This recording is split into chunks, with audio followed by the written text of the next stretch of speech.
I found someone who actually makes me feel like a man, Maya. So, I'm divorcing you. I'm moving her in tonight, and well, you're going to my parents' old place. Or, if you want to keep being useful, you can stay here as the housekeeper. I figure you're already used to paying the bills anyway. I looked at Liam, my husband of 2 years, and then at my in-laws, who were currently smirking from the sofa of the house I had paid to renovate. The air in the living room felt stagnant, thick with the audacity of a man who had spent 36 months draining my soul and my bank account.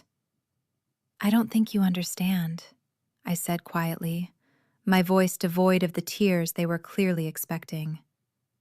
"You want me to leave my house so your mistress can move in?" Liam laughed, a sharp, ugly sound. "It's a family home, Maya. And since you're no longer family, you're just overhead. So, pack your bags.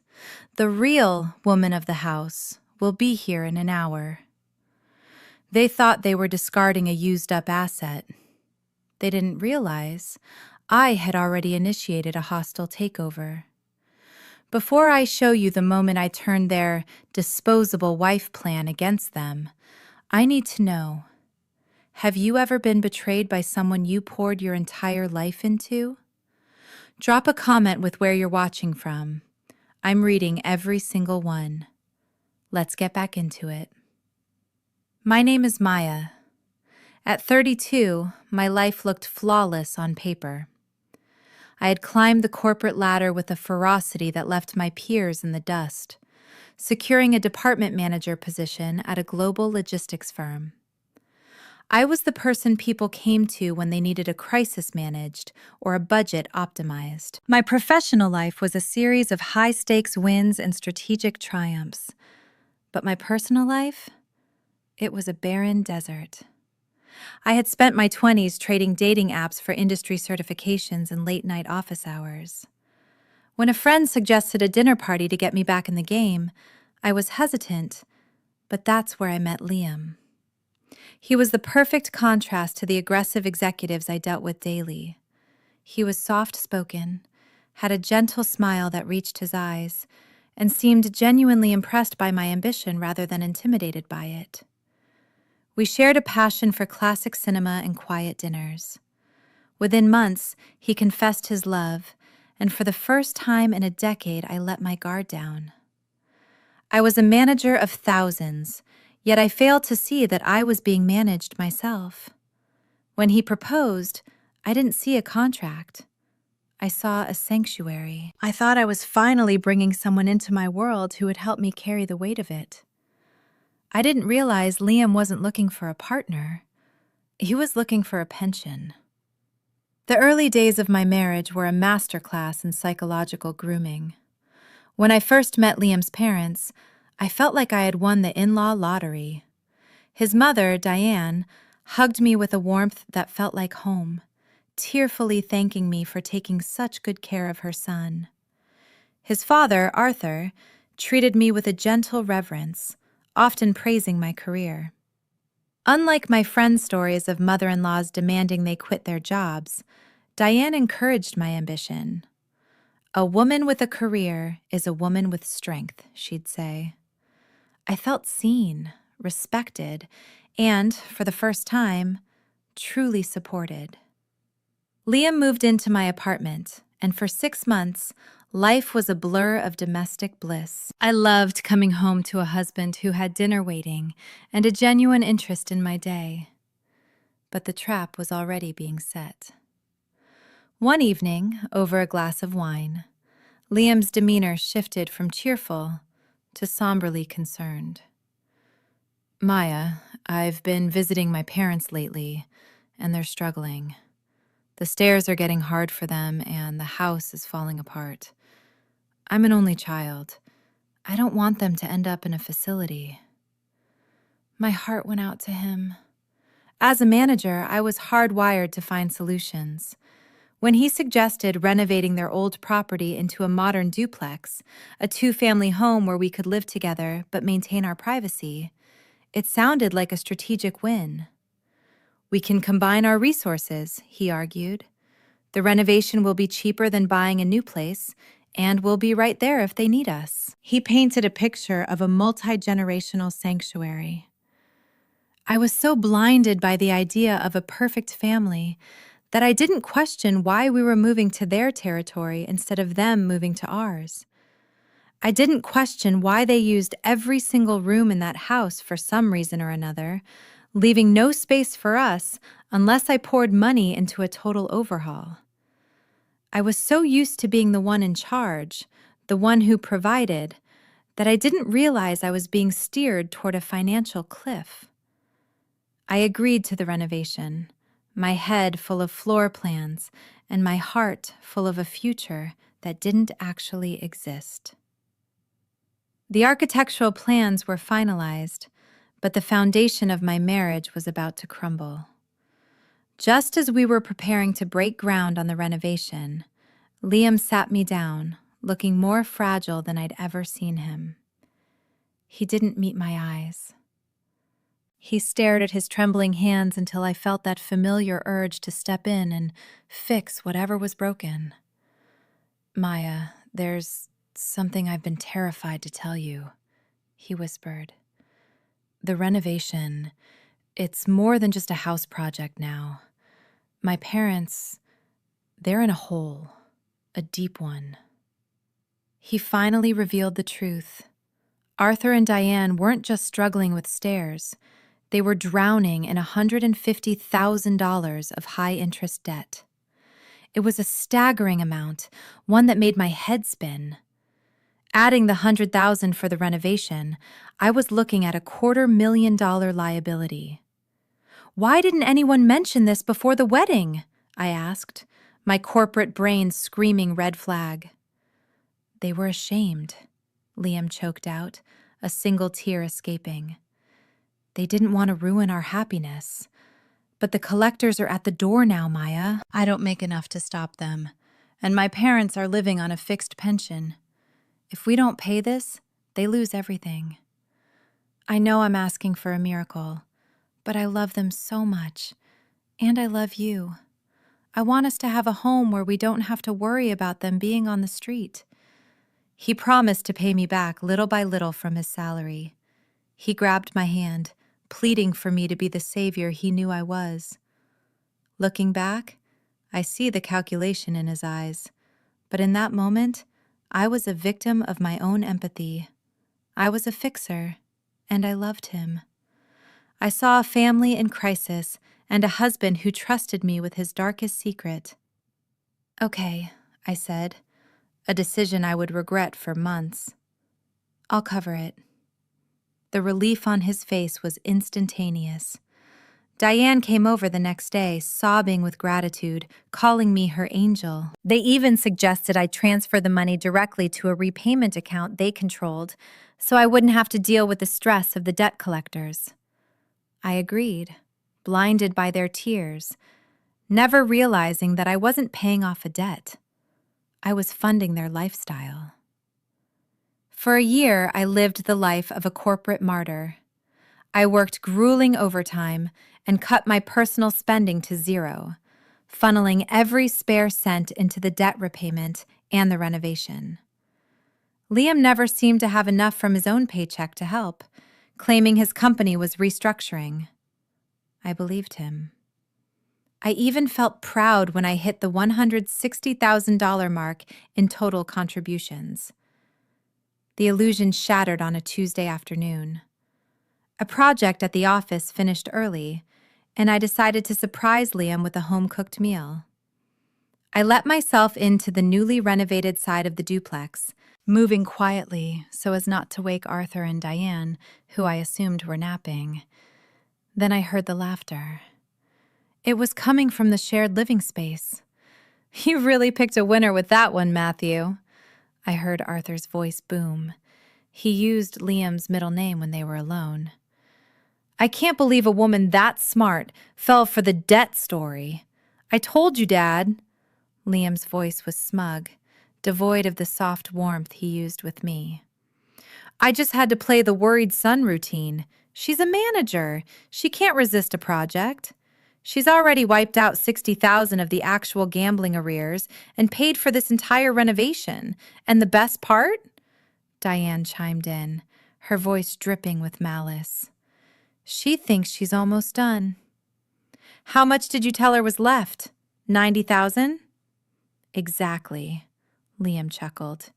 She'll slave away for another year, and once the final cent is paid, I'm serving the papers. I've already got Chloe waiting in the wings. She's younger, prettier, and now she'll have a renovated house to move into. Maya is just the bankroll. Once the bank is empty, we throw it away. I stood frozen in the hallway, my hand gripping the grocery bag so hard the plastic bit into my skin. The kind in-laws, the loving husband, they were nothing but a pack of vultures, picked clean by a gambling addiction they'd rebranded as a family crisis. My heart didn't break. It went cold. I didn't storm in. I didn't scream. I turned around, walked back out the front door, and sat in my car until the shaking stopped. They wanted a project? I was about to give them one they wouldn't survive. The next 3 months required a performance that would have earned me an Oscar. I didn't just pretend everything was fine. I became the most supportive, diligent wife Liam could imagine. Every morning I kissed him goodbye, while internally calculating the cost of his ruin. Every evening I listened to Diane's fake praise, while my lawyer was busy pulling the property records for the duplex. In executive mode, I realized my biggest leverage: the house title. During the renovation talks, I had insisted that since I was paying the full $100,000 for the overhaul, the deed should be transferred into my name for tax purposes. At the time, Liam and his parents were so eager to get their hands on the cash that they didn't fight me. They assumed that as long as they were family, the name on the paper didn't matter. They were wrong. In the corporate world, the name on the paper is the only thing that exists. I then opened what I called my ghost account. I told Liam I was withdrawing $90,000 from my long-term savings to pay off the final balance of the family debt in one lump sum. I showed him a balance screen on my laptop, but it was just a separate account I had created to move my own money in a circle. Not a single cent went to the creditors. Instead, I let the actual debt collectors continue their hunt. If Liam and his parents wanted to gamble with the family's future, I was going to let the house win. I also began documenting everything. Every time Liam mentioned his working late, which I now knew was time spent with Chloe, I logged it. Every time he refused to show me his pay stubs, I recorded the conversation. I was building a dossier that would make an audit look like a children's book. I even doubled down on my investments. While they thought I was slaving away to pay for their mistakes, I was actually diversifying my own portfolio. I wasn't just working for a salary anymore. I was building the capital I would need to survive the fallout and take a profit. By the time I told Liam the debt was finally cleared, the trap was so tightly wound that they wouldn't even see the snap coming. I invited them all to a celebration dinner, knowing it would be the last meal they ever ate under my roof. The night of the debt clearance dinner was a masterclass in irony. I had set the table with the finest linens, candles flickering against the polished marble countertops I had paid for. Liam, Diane, and Arthur sat around the table, their faces glowing with a hunger that had nothing to do with the roast chicken I'd served. They were tasting freedom, or so they thought. "I have something to show you all," I said, my voice steady, betraying nothing of the disgust roiling in my stomach. I pulled out my laptop and opened the digital ledger for my savings account.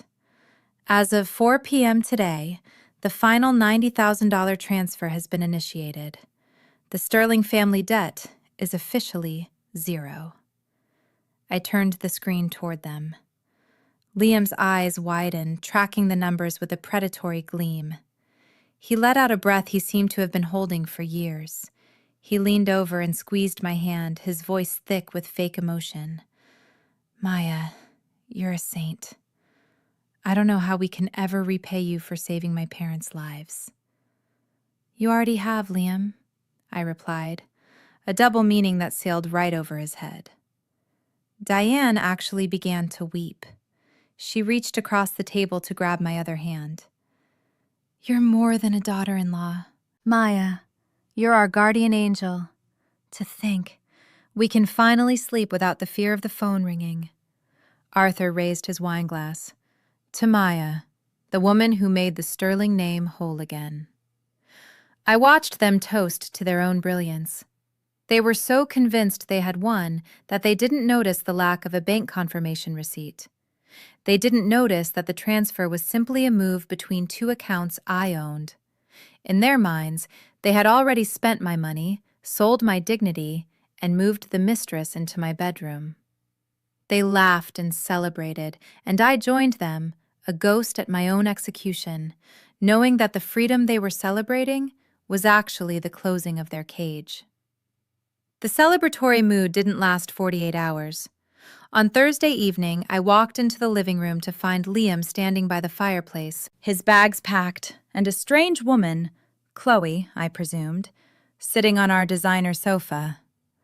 She was barely 24, wearing a dress that probably cost more than Liam's monthly salary. Liam didn't even look up from his phone. Maya, don't take this personally, but we're done. I found someone who actually knows how to be a woman, not just a spreadsheet. I'm filing for divorce. I blinked, feigning the shock he expected. Liam?